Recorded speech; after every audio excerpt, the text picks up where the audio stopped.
Welcome back. So we're still with Olaudah Equiano, and he's in his teens, and he's at sea, and he's observing some battles. I'll read. After this, we sailed for Gibraltar and arrived there about August 1759. Here we remained with all our sails on bent while the fleet was watering and doing other necessary things.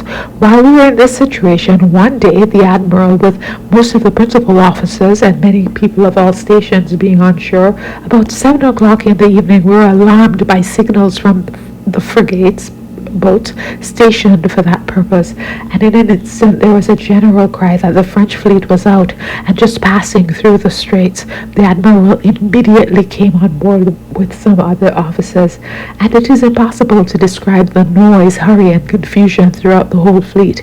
In bending their sails and slipping their cables, many people and the ship's boat were left on shore in the bustle. We had two captains on board our ship who came away in a hurry and left their ships to follow. We showed lights from the gunwale to the main top masthead, and all our lieutenants were employed against the fleet to tell the ships not to wait for their captains, but to put the sails to the yards, slip their cables, and follow us. And in this confusion of making ready for fighting, we set out for sea in the dark after the French fleet. Here I could have exclaimed with Ajax, "O Jove, O Father, if it be thy will that we must perish, we thy will obey, but let us perish by the light of day." End quote. They had got to the start of us so far that we were not able to come up with them during the night, but at daylight we saw 7 sail of the line of battle some miles ahead. We immediately chased them till about 4 o'clock in the evening, when our ships came up with them, and though we were about 15 large ships, our gallant admiral only fought them with his own division, which consisted of 7, so that we were just ship for ship. We passed by the whole of the enemy's fleet in order to come at their commander Mons Laclue, who was in the ocean, about at 84-gun ship. As we passed by, all fired on us, and at one time 3 of them fired together, continuing to do so for some time, notwithstanding which our admiral would not suffer a gun to be fired at any of them, to my astonishment, but bade us lie on our bellies on the deck till we came quite close to the ocean, the ship, who was ahead of them all, when we had orders to pour the whole 3 tiers into her at once, so all the ammunition all at once. The engagement now commenced with great fury on both sides. The ocean immediately returned our fire, and we continued engaged with them, each other for some time, during which I was frequently stunned with the thundering of great guns, whose dreadful contents hurried many of my companions into an awful death. At last the French line was entirely broken, and we obtained the victory, which was immediately proclaimed with loud huzzas and acclamations. We took 3 prizes: La Modeste of 64 guns, Le Téméraire and Centaure of 74 guns each. The rest of the French ships took to flight with all the sail they could crowd. Our ship being very much damaged and quite disabled from pursuing the enemy, the admiral immediately quitted her and went in the broken and only boat we had left on the Noark, which and some other ships he went after the French. The Ocean and another large French ship called Redoutable, endeavoring to escape, ran ashore at Cape Logas on the coast of Portugal, and the French admiral and some of the crew got ashore, but we, finding it impossible to get the ships off, set fire to them both. About midnight I saw the Ocean blow up, and a most dreadful explosion. I never beheld a more awful scene. In less than a minute, the midnight for a certain space seemed turned into day by the blaze, which was attended with a noise louder and more terrible than thunder, that seemed to rend every element around us. My station during the engagement was on the middle deck, where I was quartered with another boy to bring powder to the aftermost gun, and here I was a witness of the dreadful fate of many of my companions who in the twinkling of an eye were dashed in pieces and launched into eternity. Happily I escaped unhurt, though the shot and splinters flew thick about me during the whole fight. Towards the latter part of it, my master was wounded, and I saw him carried down to the surgeon. But though I was much alarmed for him and wished to assist him, I dare not leave my post. At this station, my gunmate, a partner in bringing powder for the same gun, and I ran a very great risk for more than half an hour of blowing up the ship. For when we had taken the cartridges out of the boxes, the bottoms of many of them proven rotten. The powder ran all about the deck, near the match tub. We scarcely had water enough to last to throw on it.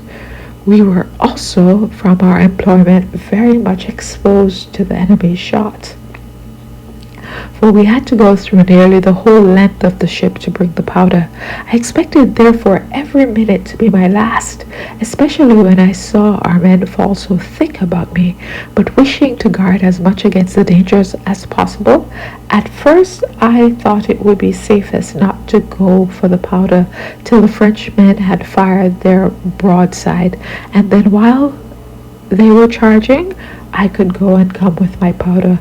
But immediately afterwards I thought this caution was fruitless, and cheering myself with the reflection that there was a time allotted for me to die as well as to be born, I instantly cast off all fear or thought whatever of death, and went through the whole of my duty with alacrity, pleasing myself with the hope, if I survived the battle, of relating it and the dangers I had escaped to my dear Miss Gruan and others when I shall return to London. So he's a young boy, he's excited about all these things. Our ship suffered very much in this engagement, for besides the number of our killed and wounded, she was almost torn to pieces, and our rigging so much shattered, that our mizzen mast and main yard had hung over the side of the ship, so that we were obliged to get many carpenters and others from some of the ships of the fleet to assist in setting us in some tolerable order, and notwithstanding it took us some time before we were completely refitted, after which we left Admiral Broderick to command, and we with the prizes steered for England. On the passage, and soon as my master was something recovered of his wounds, the Admiral appointed him captain of the Etienne fireship, on which he and I left the Nama, and went on board of her at sea. I liked this little ship very much, and I now became the captain's steward, in which situation I was very happy, for I was extremely well treated by all on board, and I had leisure to improve myself in reading and writing. The latter I had learned a little of before I left the Namur, and there was a school on board. When we arrived at Spithead, the Etna went into Portsmouth harbour to refit, which being done, we returned to the Spithead and joined a large fleet that was thought to be intended against the Havana. But about that time the king died. Whether that prevented the expedition, I know not, but it caused our ship to be stationed at Cowes in the Isle of Wight till the beginning of this year 61. Here I spent my entire time very pleasantly.